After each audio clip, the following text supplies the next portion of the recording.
உலக தமிழ் நெஞ்சங்களுக்கும் தமிழ் ஆர்வலர்களுக்கும் யாவருக்கும் அமிழ்த தமிழுடன் வணக்கம். கவி சக்கரவர்த்தி ஜெயங்கொண்டாரின் கவிஞத்து பரணி பாலை நிலத்து 5வது காட்சி.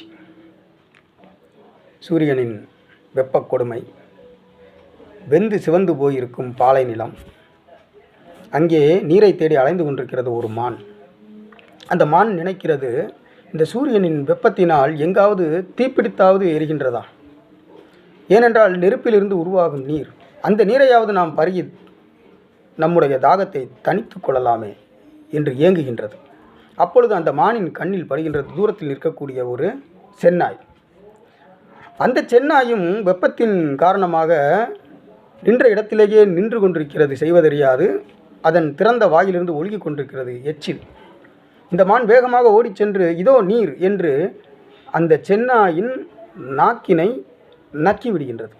நக்கிய பின் தான் நிமிர்ந்து பார்க்கிறது, நின்று கொண்டிருப்பது செந்நாய்.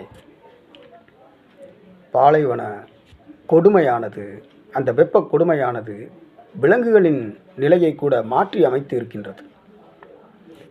மானை கண்டால் வேட்டையாடக்கூடிய செந்நாய் மானை வேட்டையாடவில்லை. செந்நாயை கண்டால் ஓடிவிடக்கூடிய மான் ஓடிவிடவில்லை.